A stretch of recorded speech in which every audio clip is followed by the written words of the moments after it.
The following is a special presentation of Conifer Radio, our continuing series of Conifer Podcast. Conifer Podcast presents the true life stories of our U.S. Highway 285 corridor and Evergreen residents, their remarkable contributions to our community, and their encouragement to us all.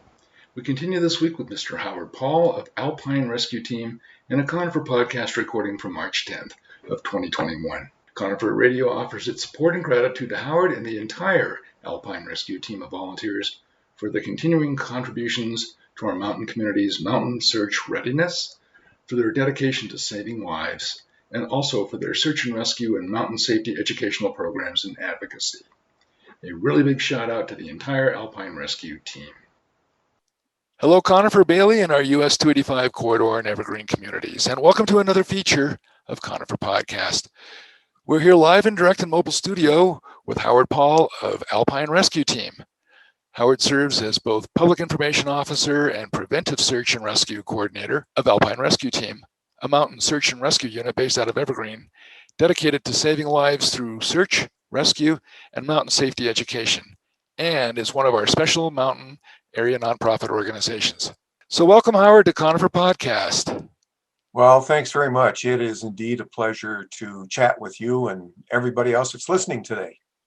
Well, Howard, let's begin with some background on Alpine Rescue Team and your story. Yeah, sure. Many of you in the area probably are somewhat familiar with Alpine Rescue, but here are some interesting details you might not be aware of. The team was actually founded in 1959, and it was founded by 3 area fire departments who were faced with a technical rescue over on a 400-foot rock face on 285 on the south side. They realized after performing this rescue that they really didn't have the equipment, experience, or training to perform technical rescue in the mountains. So they got together, created another unit, and that is what became the Alpine Rescue Team, and that was in 1959. Currently, the team has around 80 members, 60 of which are field active, and the remainder operate in some sort of support or administrative role. And of course, everybody on the team, even the field active, have other roles as well. Most people have a field active role, and then they may have an administrative role. So they might be a field team leader and rescue technician, but they're also the communications director, or they're the insurance manager, or the off-road vehicle manager, or the fundraising director. I believe our organizational chart has something like 28 or 30 positions on it, both in the field, such as field director, training director, medical director, and administrative, like we just chatted about.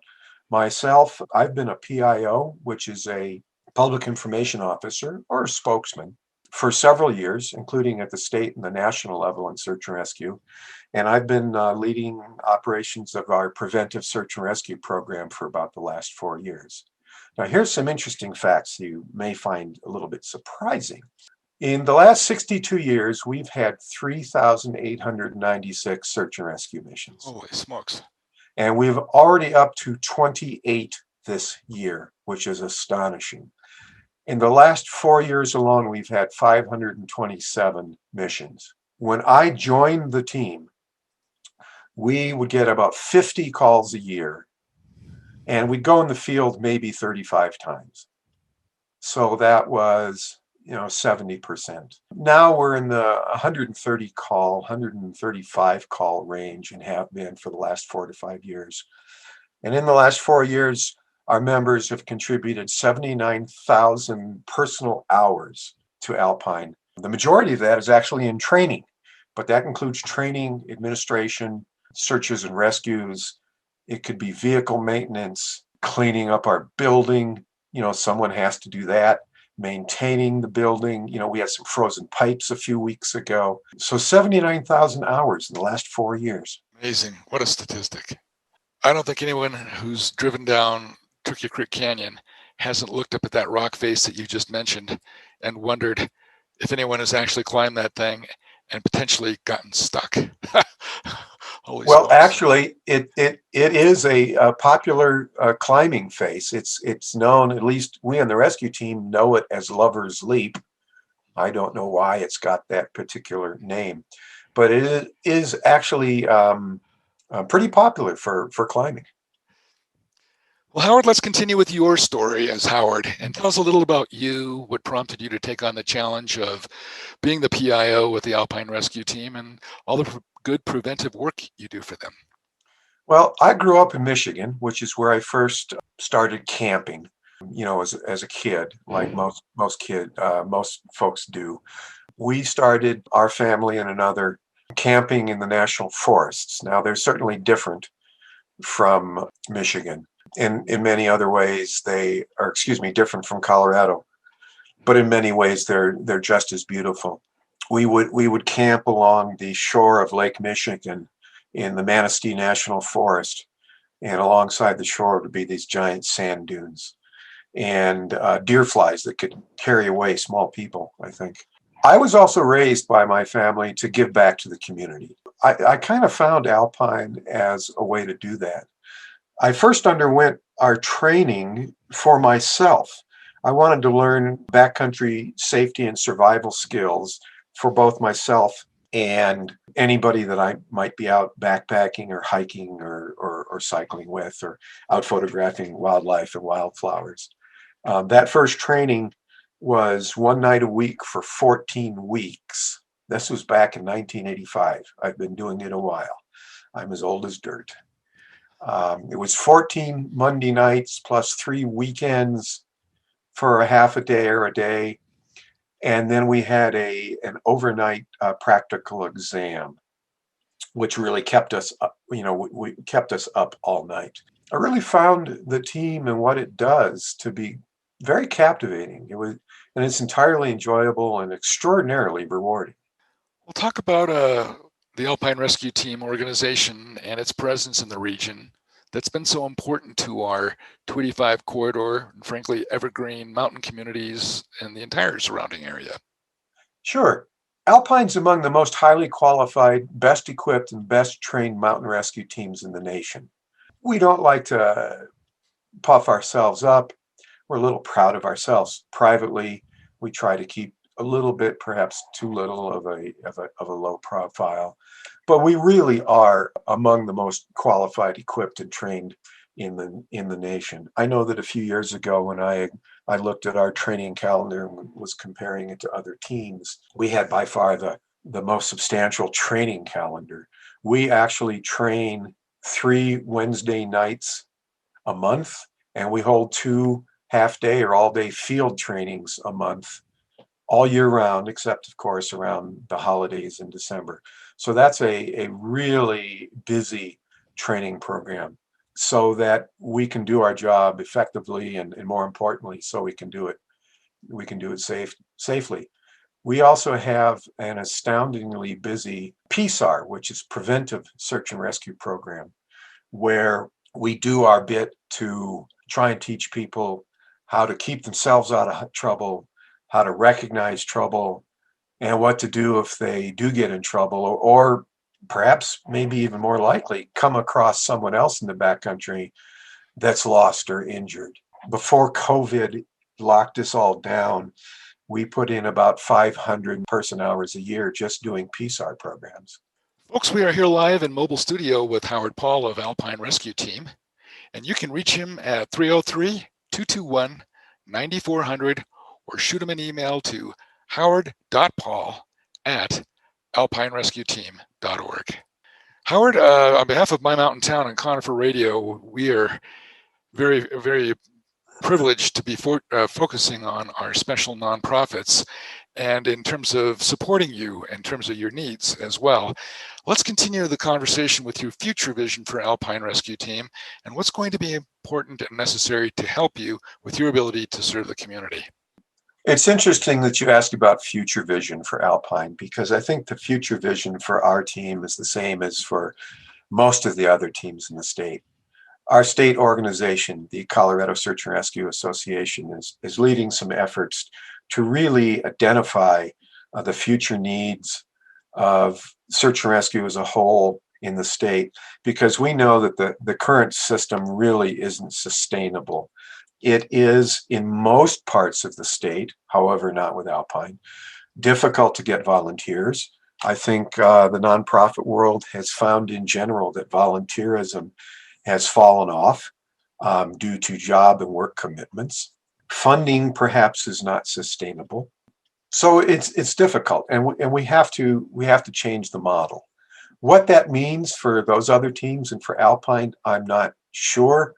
I think we're a little bit better off than many other teams because of our proximity to the largest metro area in the state. Now, other teams such as El Paso County Search and Rescue or Douglas County Search and Rescue and Rocky Mountain Rescue Group up in Boulder and Larimer County Rescue Team have some of the same advantages in that they're near a large population for both a base of donors for one, but also a base of volunteers.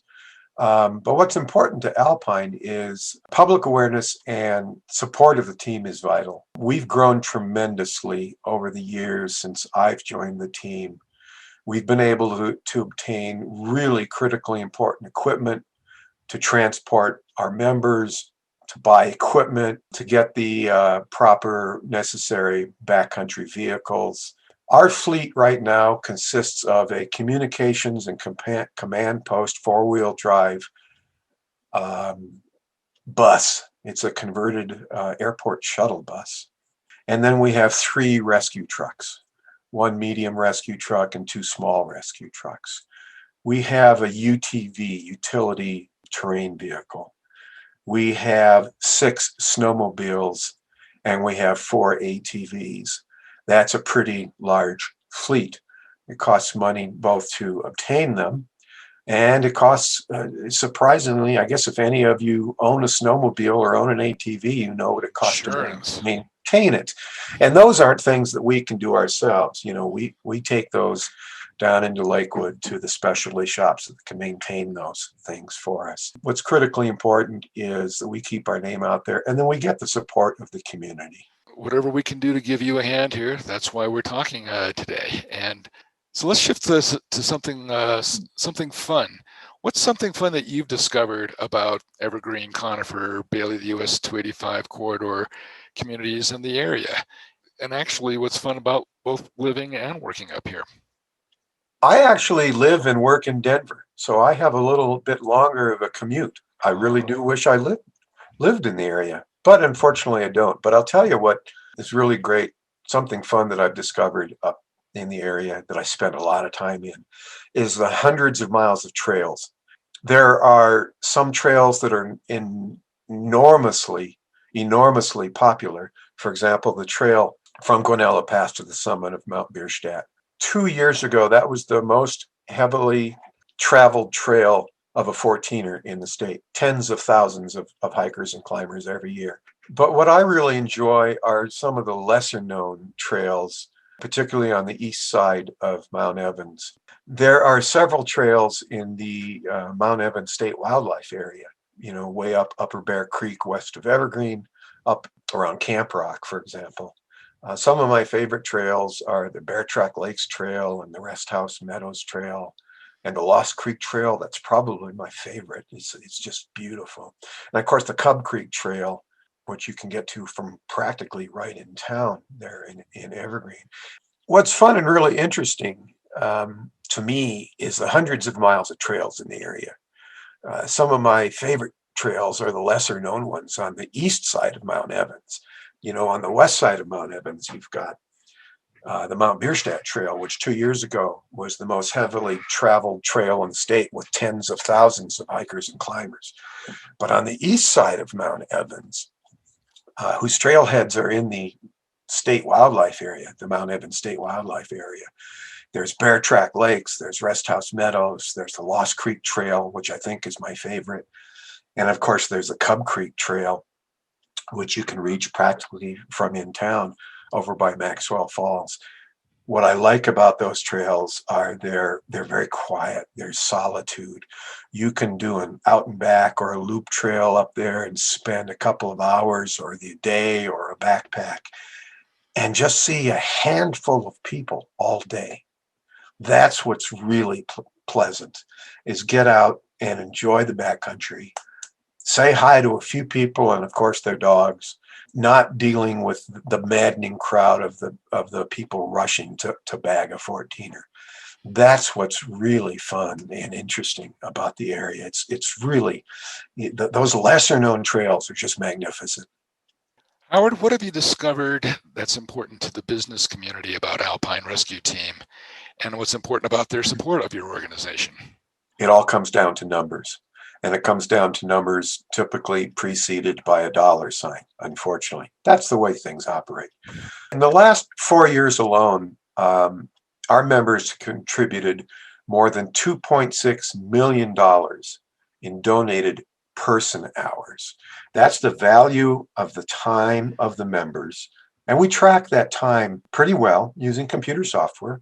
We use the National Park Service pay scale for similar jobs, such as field team member or field team leader or incident commander or operations team. Again, it's $2.6 million in donated person hours in the last 4 years.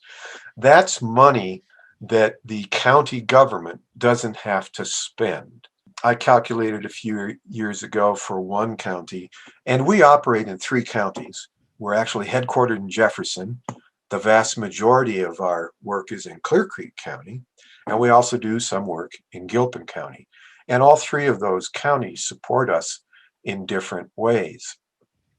But that's money that those counties don't have to expend for paid personnel. I examined our numbers a few years ago when even our mission load and therefore the costs of time that we donate was probably 75% of what is today. And there would be enough money to staff probably an 8 to 10 person team full-time with benefits. Well, an 8 to 10 person team is good for some things. It's just not big enough for a good portion of the number of the type and number of missions that we do. We have learned during COVID that we can get by with smaller teams because we've been purposely limiting exposure to each other and exposure to the people that we're assisting up in the hills. There are those other missions that we need 20, 25, 30 people for an extraordinarily large search. And even so, with the size of our team and the fact that we're all volunteers, we do on occasion have to call for assistance from our surrounding teams, such as our partner right over the hill, Park County Search and Rescue Team. And we also get support from other teams. And of course, they all call us for support. You know, we go to Boulder County, we go to Summit County, we go to Park County, we go to Douglas County, we go to Grand County. These are all volunteer hours that the taxpayers don't have to foot the bill for. So the bottom line is the property owners, the taxpayers, aren't contributing to this cost because we are saving such an enormous amount of money, more than 2.6 million in the last 4 years. So Howard, what I'm getting from this conversation is that you have a real reliance on volunteer contributions in order to make your mission, in order to fulfill your mission. That's very true. We do a couple of fundraisers each year, which we did not do last year, and we likely won't do at least one of them this year. The first one is the Evergreen Town Race, which is always the first weekend of August. I believe we've already canceled it for this year because of COVID. And the other is Brews for Rescues, which the El Rancho Brewing Company does. They brew a special brew for us and have a fundraiser. It was canceled last year. I don't know if we'll be able to do that late in the year this year. Hopefully by then we'll be able to. We do get some money through state grants. We really do rely upon donations from both businesses and corporations, and surprisingly good number and a good portion of our donations come from individuals. Let's shift gears just back to you again, and something fun for our listeners about Howard. What interesting fact is there about you, Howard, that you'd like our mountain communities to know about? Well, I'll tell you, the very first time I got lost, I was around 11 years old. This was back in the Manistee National Forest in Michigan. And I was there. Our family was there with our friend's family, and myself and the other families, two of their three kids. We went for a hike, and off we went. Again, 11 years old. I think I was the oldest.